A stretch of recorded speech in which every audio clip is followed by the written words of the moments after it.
L'invité du jour avec Prisca Aïman.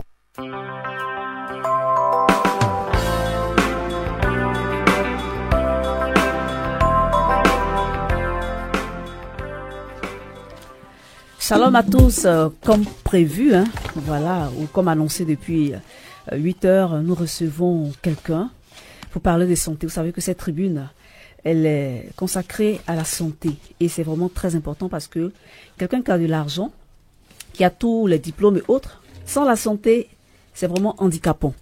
Et nous bénissons l'Éternel parce que nous allons parler une fois de plus de santé. C'est ce don précieux que l'Éternel nous a donné, qui est un excellent capital pour tous les hommes et en particulier pour le chrétien. De nos jours, devant la recrudescence des cas de maladies bénignes, voire même incurables et les ravages que cela occasionne autour de nous, nous nous rendons à l'évidence que ce capital santé doit être préservé et entretenu au quotidien. Et je vais dire tous les jours de notre vie.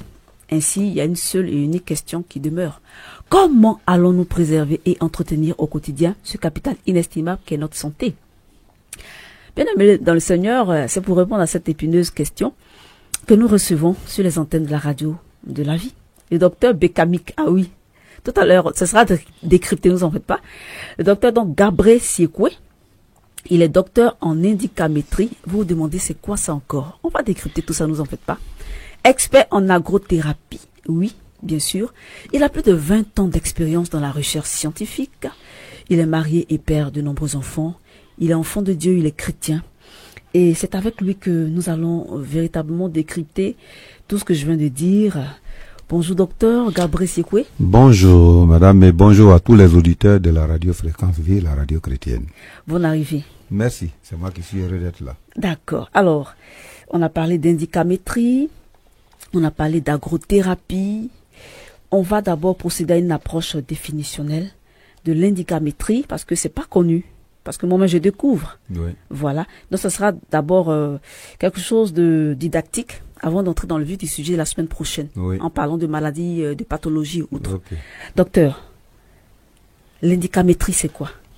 Alors, il faut dire que l'indicamétrie, c'est, pour parler simplement, c'est la science des mesures qui nous permettent d'aller à un développement global, mais lié à la culture de chaque homme et de chaque peuple. Il faut dire que l'indicamétrie a été portée sur les fonds baptismaux en 1963 par un Ivoirien, le professeur Moussafa Diabaté, multidiplômé de l'Université Sorbonne Paris. Il a été directeur de plusieurs instituts de recherche à Paris et en Côte d'Ivoire. C'est lui qui a créé la science de l'indicamétrie. Alors il faut dire que le président Alassane Ouattara, je voudrais lui manifester toute la reconnaissance en tout cas de la famille indicamétrique.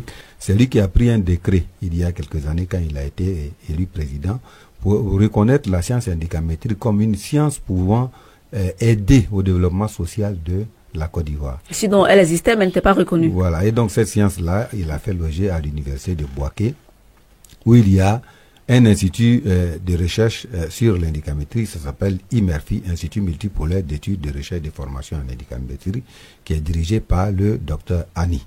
Effectivement, l'indicamétrie, c'est une science qui nous donc permet d'induire un développement à partir de nos propres capacités. Parce que on estime que chaque peuple a ses capacités.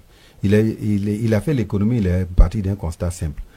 Il s'est posé la question de savoir mais comment un modèle de développement qu'on propose en Asie peut être proposé en Afrique et produire des résultats qui peuvent tirer les populations vers là-haut. Est-ce que ce modèle-là est compatible avec les habitudes alimentaires ici? On constate que c'est des modèles de développement échoués parce que quand on regarde tous les plans de développement proposés par la Banque mondiale qui sont des modèles uniques partout dans le monde, ces plans de développement échoués. Donc, il dit nous devons partir de notre propre capacité. C'est simplement ça la définition de l'indicamétrie. Être soi-même, utiliser ce que Dieu nous donne pour s'accomplir et s'accomplir bien. Alors, vous avez fait une spécialisation en agrothérapie. Oui. Pourquoi et puis c'est quoi aussi l'agrothérapie? Alors, l'agrothérapie, c'est en fait une démarche qui est née du constat que des maladies comme le diabète, l'hypertension artérielle, les insuffisances organiques, rein, foie, cœur, les dysfonctionnements sexuels, les infertilités, enfin bref, toutes ces maladies qui étaient quasi inconnues de nos parents deviennent de plus en plus des problèmes de santé publique dans le monde partout, mais surtout dans nos pays sous-développés, en Afrique subsaharienne. Et donc, nous nous sommes posé la question de savoir, mais qu'est-ce que nous devons faire? Et partant donc du fait que nos parents avaient des méthodes pour se prémunir contre ces maladies, nous avons donc estimé qu'il fallait, en nous basant ce qu'en indicamétrie on appelle l'indicamédecine, c'est-à-dire qu'une démarche indicamétrique qui prend en compte les instruments de soins de chaque peuple pour lui proposer sa démarche, nous avons estimé qu'il fallait faire quelque chose qui associe la démarche traditionnelle, médicale et culinaire ancestrale et les techniques médicales et agroalimentaires qui puissent nous permettre de faire face à ces pathologies. Alors nous avons donc estimé que nos parents n'avaient pas de médicaments systématiques contre les maladies. Les gens mangeaient et buvaient. D'ailleurs, c'est ce que Dieu a toujours conseillé. La médecine moderne, elle existe sous sa forme actuelle depuis un peu plus de 100 ans. Et donc nous nous sommes interrogés à la lumière des Écritures. Qu'est-ce que l'homme faisait pour ne pas avoir toutes ces maladies? Il mangeait, il buvait, ça veut dire qu'il s'alimentait. Il avait une grande longévité, voilà, les Mathusalem et autres. Et donc, là. C'est en mettant tout ça ensemble que nous avons fait l'agrothérapie. Alors l'agrothérapie, la définition c'est quoi?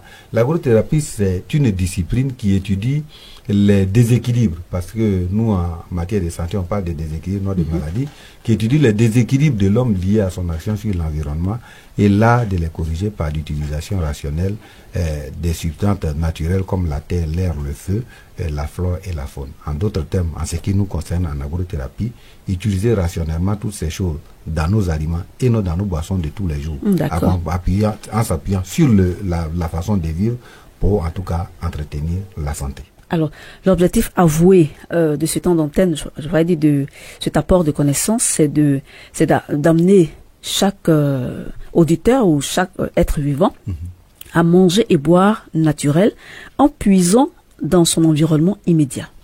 Bien entendu, parce que de toutes les façons, on pense que pour nous qui sommes chrétiens, il est fondamental de dire et de le proclamer tout haut que Dieu est juste.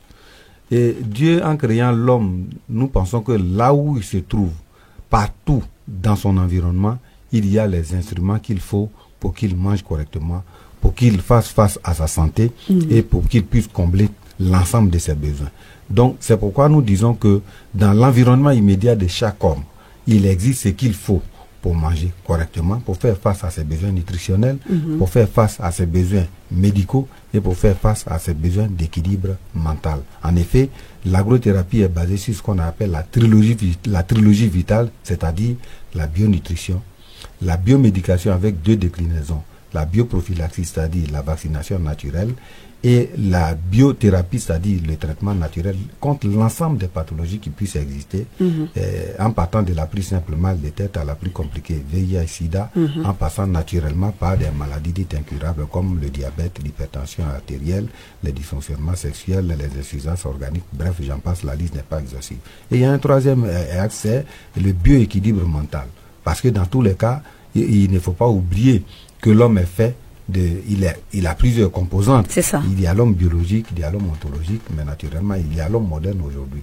Donc, c'est l'ensemble de ces choses-là que nous allons regarder pour donner des conseils simples et pratiques à l'ensemble de nos auditeurs pour leur dire que on n'a pas forcément besoin de médicaments, on n'a pas forcément besoin de dépenser de l'argent en choisissant de faire ce que notre culture nous offre, ce que l'environnement nous offre, on peut très bien se porter en mangeant simplement et en vivant naturel. D'accord. Manger simplement, manger sainement aussi. Or, en termes, vous avez cité Hippocrate, qui est considéré comme le père de la médecine. Alors, est-ce qu'on peut avoir cette citation-là? Alors, il faut dire que la médecine moderne aujourd'hui part de la démarche d'Hippocrate, qui est considéré comme le père de la médecine moderne. Et il a dit, il faut que ton aliment soit ton médicament et que ton médicament soit ton aliment. Très bien. Voilà. À partir de ce moment-là, on a tout dit, mais malheureusement, on constate que Hippocrate ne fait plus école aujourd'hui. Parce qu'aujourd'hui, il y a une classification nette entre les médicaments d'un côté et nos aliments de l'autre côté. Et non, ça doit être ensemble, les aliments et les boissons dans notre assiette pour qu'on puisse bien se porter. C'est très important. Hein. Nous sommes avec docteur Bekamik, voilà. Pardon, docteur Gabriel Siekwe, qui est docteur en indicamétrie, expert en agrothérapie. On l'a signifié, hein.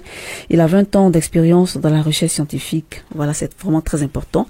On a voulu planter le décor avec l'approche définitionnelle parce que le lexique est scientifique, est technique. Donc, chaque fois Docteur Gabriel Sikwe va décrypter ça pour que vraiment on puisse comprendre. C'est vraiment très important. L'objectif justement de cette approche, de cette science qui est l'indicamétrie, qui est reconnue comme il a dit, c'est de manger et boire naturel en puisant dans notre environnement immédiat. C'est vraiment très très très important. Alors, docteur, on va dire qu'on est au terme de notre émission. Qu'est-ce qu'on peut retenir déjà? Alors, ce qu'on doit retenir, c'est que si on a l'occasion de revenir à l'antenne, bien sûr, nous allons apporter des conseils pratiques et simples à nos auditeurs pour leur dire qu'il faut manger simplement, il faut manger sainement. Et à partir de ce moment, nous allons faire une approche thématique, c'est-à-dire la prochaine fois, par exemple, on parlera du diabète et de nos aliments. Quelle est l'incidence de nos aliments sur notre organisme pour que le diabète s'installe? Ou alors, quand on a le diabète, qu'est-ce qu'on peut faire avec nos aliments et boissons pour qu'on sorte du diabète?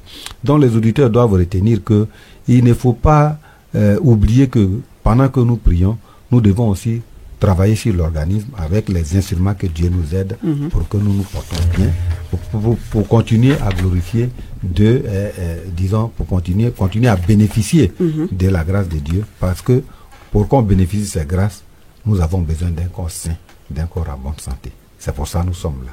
C'est très important. Il est venu avec son collaborateur, je ne l'ai pas du tout oublié, Docteur Goumen. Docteur Goumen, tu vas laisser les contacts. Les numéros 02 03 22 21, 02 03 22 21 et le 47 16 66 74. Voilà, pour joindre Docteur Gabriel pour d'autres informations complémentaires. Mais on l'aura par la grâce du Seigneur le vendredi prochain. Que Dieu vous garde. Merci à Saïd Etienne. Et puis, suivez le programme parce que la matinée de la vie continue. On se retrouve tout à l'heure. Merci et portez-vous bien.